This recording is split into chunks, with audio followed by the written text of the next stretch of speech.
السلام علیکم دوستوں، میں ہوں محسن بلال۔ 25 جولائی 2018 کے انتخابات ایسے دور میں ہوئے ہیں جسے انفارمیشن اور ٹیکنالوجی کا دور کہا جا رہا ہے۔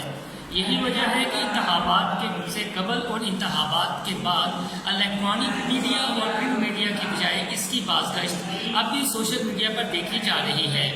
یقیناً جو انتخابی نتائج آئے ہیں اس سے بعض سیاسی جماعتیں اب بھی سکتے کی حالت میں ہیں اور انہیں جھٹکا لگا ہے، لیکن سب سے زیادہ جس طبقے کی نیندیں حرام ہوئی ہیں اور جو ابھی تک سکتے کی حالت میں ہے وہ ہے نام نہاد لبرلز اور نوبتی مافیا۔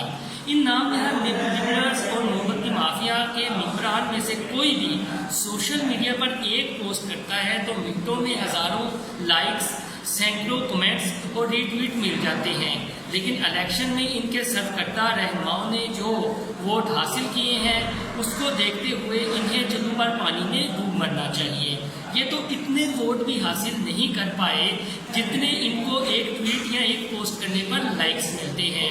یہی وجہ ہے کہ اب یہ لبرل طبقہ جو English print media, social media اور الیکٹرانک میڈیا پر کافی زیادہ سرگرم ہے اور اس کے ذریعے پروپیگنڈا کر رہا ہے اور تعصب کو ہوا دے رہا ہے۔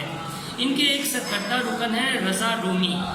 انہوں نے کہا ہے ان کے بقول کہ قوم نے مذہبی انتہا پسندی اور مذہبی طبقے کو مسترد کر دیا ہے، جس میں ایک ٹویٹ میں انہوں نے یہ دلیل پیش کی ہے کہ حافظ سعید کا ایک بھی حمایت یافتہ امیدوار انتخابات میں کامیابی حاصل نہیں کر سکا، جبکہ مولانا احمد لدھیانوی اپنی سیٹ ہار گئے اور اسی طرح تحریک لبیک یا رسول اللہ کو بھی عوام نے مسترد کر دیا ہے، جبکہ حقائق اس کے برعکس ہیں۔ نہ مذہبی انتہا پسندی کو عوام نے مسترد کیا ہے اور نہ مذہبی طبقے کو۔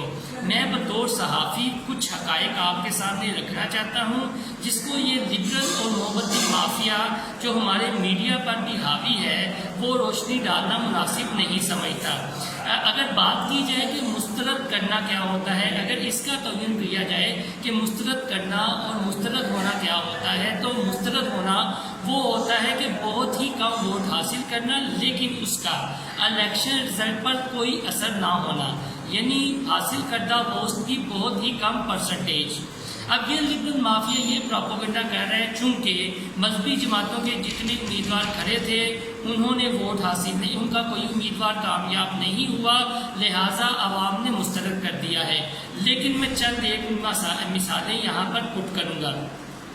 ایک بہت ہی سرکردہ انسانی حقوق کے چیمپئن اور علمبردار ہے جبران ناصر۔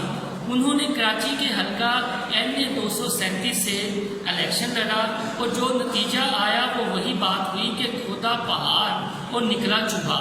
انہوں نے جو اس حلقے سے ووٹ حاصل کیے ہیں وہ ہیں 6462 اور ان کی 7ویں پوزیشن ہے امیدواروں کی لسٹ میں اس حلقے سے، جبکہ اسی حلقے سے تحریک لبیک یا رسول اللہ کے سید زمان علی جعفری کھڑے ہوئے اور انہوں نے ووٹ حاصل کیے ہیں 24,680 اور وہ دوسرے نمبر پر رہے ہیں۔ اب یہ لبرل طبقہ ذرا قوم کو بتائے کہ قوم نے مذہبی جماعتوں کو مسترد کیا ہے یا لبرل انتہا پسندی کو۔ اب اسی طرح ہم بات کر لیتے ہیں اسلام آباد کے حلقوں کی جہاں پر لبرل طبقے لبرل مافیا کا سرکردہ رہنماؤں نے انتخابات میں حصہ لیا۔ اس میں ایک بہت بڑا نام ہے اور سوشل میڈیا پر بھی بہت زیادہ ایکٹیو ہے، ڈان اخبار میں کالم بھی لکھتے ہیں، عمار رشید۔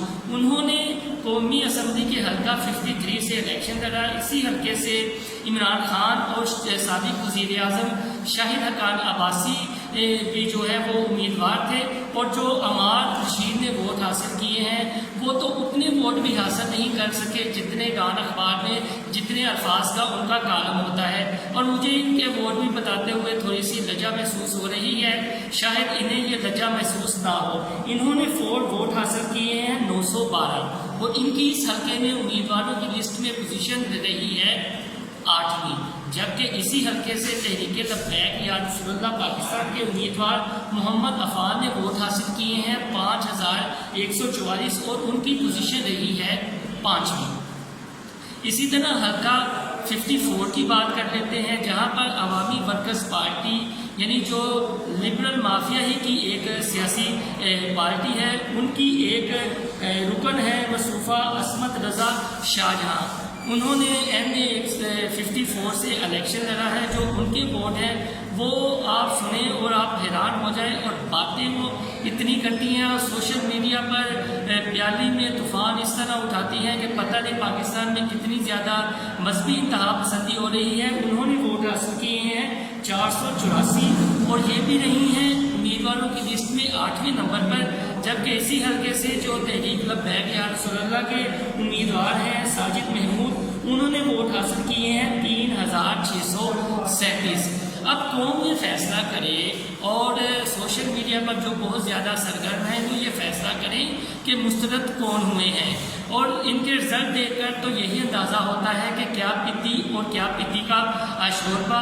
اور اگر تحریک لبیک یا رسول اللہ کی اوورآل کارکردگی دیکھی جائے اس انتخابات میں، پہلی دفعہ انہوں نے پورے پاکستان سے اپنے امیدوار کھڑے کیے اور پنجاب کی تیسری بڑی سیاسی جماعت ووٹوں کے لحاظ سے وہ بن کر ابھری ہے. یہی صورتحال کراچی میں رہی اور سندھ سے ان کے 2 MPA بھی منتخب ہوئے ہیں. اور یہ لبرل طبقہ جو چند ڈالرز کے ایوز ملک کے خلاف غلط پراپیگنڈا کرتا ہے کہ یہاں پر مذہبی انتہا پسندی ہے اور مذہبی طبقے نے عوام کو ریاست پاکستان کو یرغمال بنایا ہوا ہے، جبکہ حقیقت برعکس ہے. یہ مٹھی بھر عناصر ہی اصل میں غدار وطن ہیں، اور یہ سوشل میڈیا پر اور انگلش لنک میڈیا پر اور الیکٹرانک میڈیا پر بیٹھ کر غلط پراپیگنڈا کرتے ہیں، کیونکہ یہ تمام جو ذرائع ابلاغ ہیں ان کے حصار میں ہے، اور وہاں بیٹھ کر یہ ملک کے خلاف سازشیں بھی کرتے ہیں اور ان کو کوئی پوچھنے والا نہیں ہے، جبکہ حقیقت اس کے برعکس ہے. اور میری یہ ویڈیو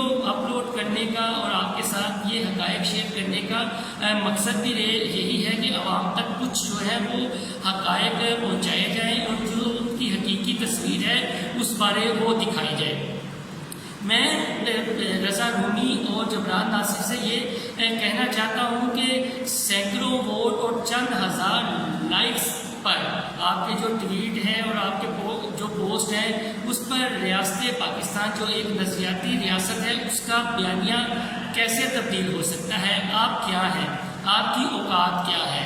آپ کون ہیں؟ اور ایک عام آدمی کی زبان میں یہی کہوں گا، نہ دودھ نہ دہی، نیری یہی. میں پھر ریپیٹ کر رہا ہوں عام آدمی کی زبان میں کہ نہ دودھ نہ دہی، نیری یہی. اور آپ یہی کچھ سوشل میڈیا پر کر رہے ہیں. دوسری ویڈیو میری انتظار کرے جو میں اس پر اپلوڈ کروں گا کہ تحریک لبیک یا رسول اللہ کتنی بڑی سیاسی طاقت بن کر اس ملک میں ابھری ہے، اور کیسے لبرل طبقہ اور مسلم لیگ نون اس کو اپنے خلاف مقتدرہ کی سازش قرار دے رہی ہے، اور مستقبل میں تحریک لبیک یا رسول اللہ اور تحریک انصاف کا کس طرح فطری الائنس ہوگا اور کس طرح یہ ایک مضبوط اتحاد ثابت ہوگا.